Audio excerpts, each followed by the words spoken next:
Hello, আসসালামু আলাইকুম। আপনারা সবাই আমাকে অনেক প্রশ্ন করেছেন যে আমার স্পাউসের আ ভিসা হতে কতদিন লেগেছে, কি ডকুমেন্ট লেগেছে।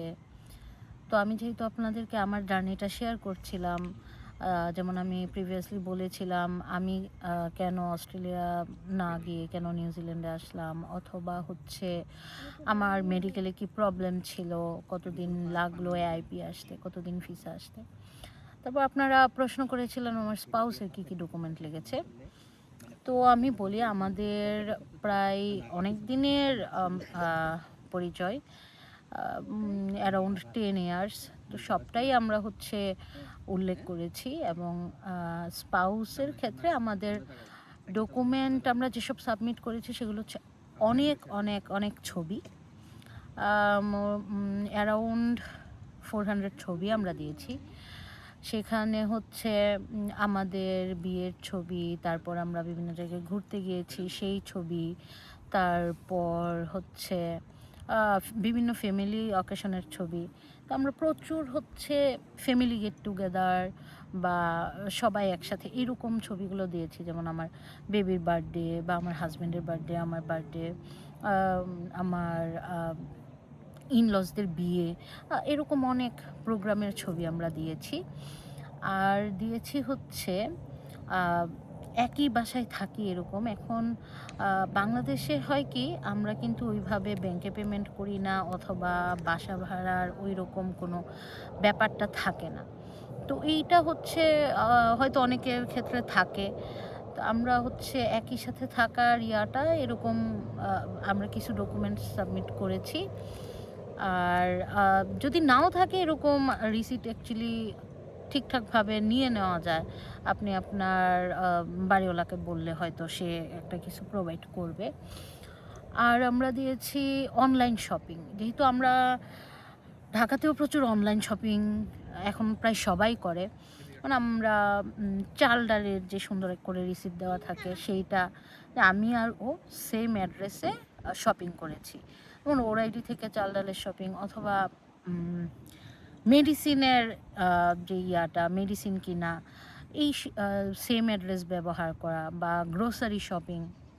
এখন আমাদের দেশে কি হয়, গ্রোসারি শপিংয়ে তো নাম ঠিকানা লেখে না।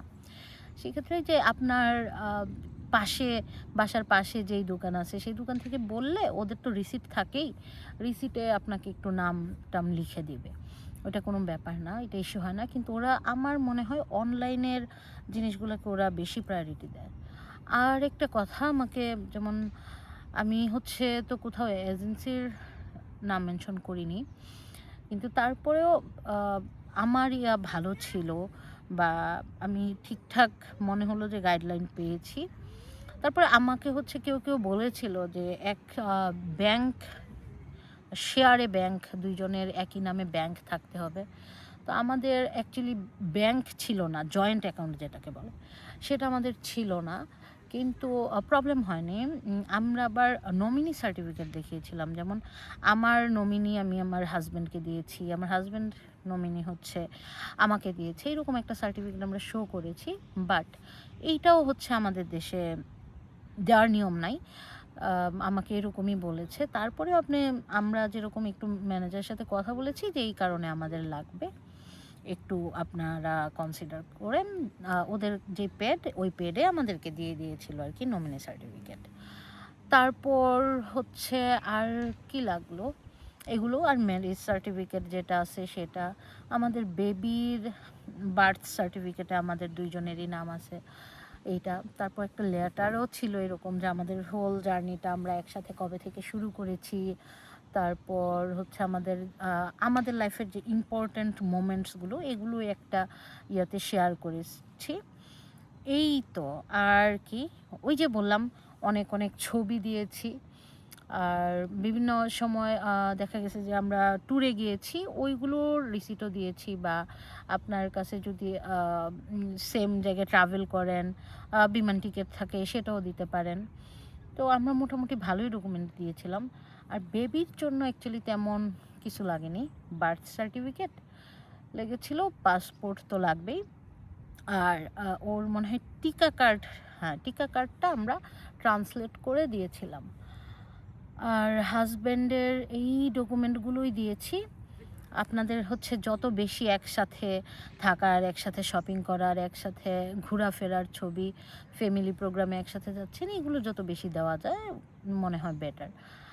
আর আর হচ্ছে বেবিও একটা বড় ডকুমেন্ট।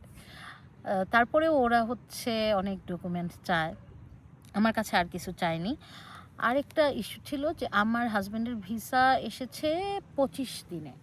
ও ভিসা সাবমিট করেছে নভেম্বরের লাস্টে, অ্যান্ড সেটা এসেছে নভেম্বরের 26 কি 27 তারিখ ভিসা সাবমিট করেছে, এসেছে ডিসেম্বরের 20 তারিখে এরকম।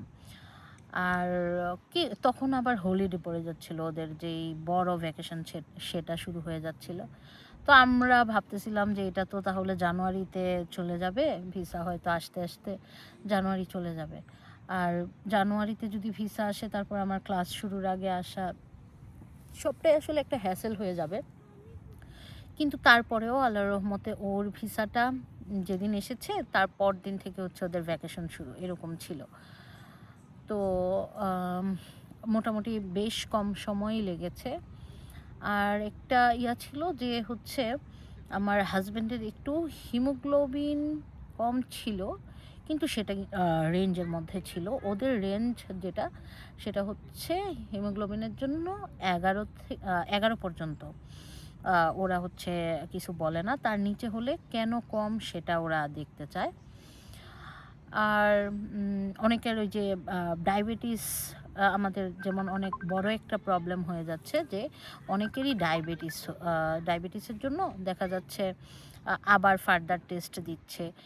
ইভেন দেখা যাচ্ছে যে আমরা জানিও না আমাদের ডায়াবেটিস আছে, আমরা টেস্ট করতে গেলাম ওইখানে হচ্ছে আমরা দেখছি। তো এরকম হচ্ছে কোথায় কি বা কেন, এখানে একটা কুকুর দৌড়াচ্ছে, ভয় লাগছে। কোথায় কি কেন হচ্ছে, কোন কোন মেডিকেল টেস্টে কতটুকু রেঞ্জে থাকলে প্রবলেম হয় না, কতটুকুতে ওরা আবার ডাকে, কতটুকুতে ওরা প্রবলেম মনে করে, এরকম অ্যাকচুয়ালি আমি নেক্সট একটা ভিডিওতে বলবো।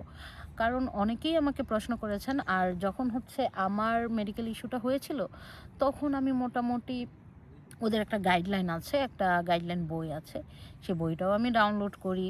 ওই বইটাতে মোটামুটি আমি সব কিছু হচ্ছে নোট করি, কোনটা করতে থাকতে হবে। অ্যাকচুয়ালি ওই দিনগুলো অনেক টেনশনের ছিল। আপনারা যারা হচ্ছে ভিসা অ্যাপ্লাই করে বসে আছেন, ওরা এটা বেশি ফিল করতে পারবেন যে আমার কোথায় কি প্রবলেম আছে। তো আমি ভাবলাম যে এই জিনিসটা আমি আপনাদের সাথে নেক্সট ভিডিওতে না, নেক্সট 2টা ভিডিও পরে শেয়ার করব। আর নেক্সট ভিডিওতে শেয়ার করব আপনারা এখানে কি নিয়ে আসবেন, কি নিয়ে আসবেন না, শপিং কি করা উচিত, সেটা আসলে আমি শেয়ার করব আমার অভিজ্ঞতা থেকে। কারণ আমি অনেক ভুলভাল জিনিস নিয়ে এসেছি। আমি ওই রকম, হ্যাঁ, আমি গাইডলাইনও পেয়েছি, কারো কেউ কেউ বলেছে আমাকে এটা এটা এনো, কিন্তু তারপরেও আমি অনেক আজে বাজে জিনিস নিয়ে এসেছি। তো এইটা আমি বলবো আপনাদেরকে নেক্সট ভিডিওতে ইনশাল্লাহ। ভালো থাকবেন। আসসালামু আলাইকুম।